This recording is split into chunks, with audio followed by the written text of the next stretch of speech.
Good morning বন্ধুরা, তোমরা সবাই কেমন আছো? আশা করি তোমরা ভালো আছো। তোমাদের আশীর্বাদে আমিও ভালো আছি। তো দেখো, আজ গুড মর্নিংটা মেঘলা মেঘলা দিন দিয়েই শুরু করলাম। তো সকাল সকাল দেখো বৃষ্টি হবে মনে হচ্ছে। এতদিন ধরে বৃষ্টি হচ্ছে, বাড়িঘর নষ্ট হয়ে যাচ্ছিলো। মেঘ মেঘ বলতে বলতে বৃষ্টি শুরু হয়ে গেল। দেখো পুকুরের ওই সাইডে জল পড়ছে বৃষ্টি, কিন্তু আমাদের বাড়ির এই সাইডে জল নাই, বৃষ্টি হচ্ছে না। তো দেখো আবার রাস্তাঘাট কাদা কাদা হয়ে গেল। আর ভালো লাগে না, এইসব বিরক্ত। তো বৃষ্টি হোক আর যাই হোক, পেট পুজো তো করতেই হবে, পেটকে তো আর বাঁধে রাখা যাবে না। তো তখন থেকে বসে ভাবছিলাম কি রান্না করব কি রান্না করব। তো যাক, ফাইনালি বুঝে গেলাম যে কি রান্না করব। তো বাড়ির সামনে দিয়ে মাছালা যাচ্ছিল, তো আমি একটা মাছ নিয়ে নিলাম। তো এটা কি মাছ অবশ্যই তোমরা কমেন্ট করো। আমি জানি প্রত্যেকে তোমরা জানো এটা কম বেশি কি মাছ, তো তবুও বললাম তোমরা একটু বলো। তো দেখো বাড়ির অবস্থা কি হয়ে গেছে। তো এখন আমি মাছটা কুটে একদম চান ধান সেরে নিব। চান টান করে আবার তোমাদের সামনে অবশ্যই। তো আমি সম্পূর্ণ কাজকর্ম সেরে মাছ কেটে একবারে কড়াইয়ে মাছ নিয়ে তোমাদের সামনে হাজির। তো দেখো মাছ আমার ভাজা কমপ্লিট হয়েই গেছে। এমনিও আমার রান্নাবান্নাও কমপ্লিট, ভাত হয়ে গেছে, কাঁঠালের রসা হয়ে গেছে। তো এখন খালি মাছের ঝোলটা করলেই আমার রান্না একদম শেষ।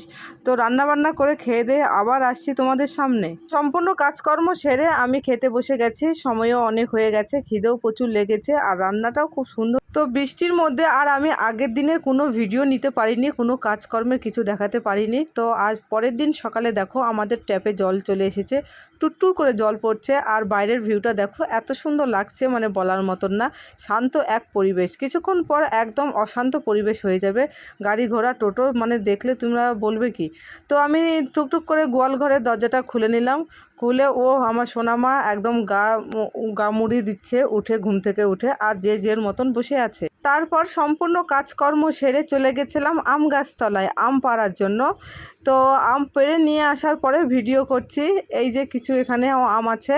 তো আমার শাশুড়ি মা আমগুলো ভাগ করছে সমান ভাগে, যাতে কেউ কম বেশি না পায়। আজকের আবহাওয়াটা দেখো, ঝড় উঠবে মনে হচ্ছে, খুবই ঠান্ডা একদম আবহাওয়া। সম্পূর্ণ কাজকর্ম সেরে খুবই খিদে পেয়ে গেছিলো, রান্নাও আমার হয়ে গেছিলো মোটামুটি।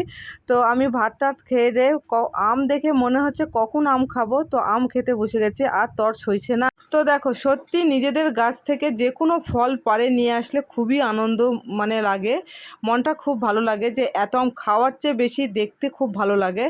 আর আমগুলো না এত সুন্দর গন্ধ, আর মানে হলুদ হলুদ পেকে গেছে, দেখতেও খুব ভালো লাগছে। আমি কিছু ভিডিও স্কিপ করে নিচ্ছিলাম, একটু শর্ট ভিডিও বানাই নিচ্ছিলাম। তো যাই হোক, আমার তো খুব ভালো লাগছে। আম মিষ্টিও, তোমাদের কেমন লাগছে অবশ্যই। তো দেখো আম একটা এমনই ফল, প্রত্যেকে ছোট বড় প্রায় সবাই ভালো পছন্দের খাবার।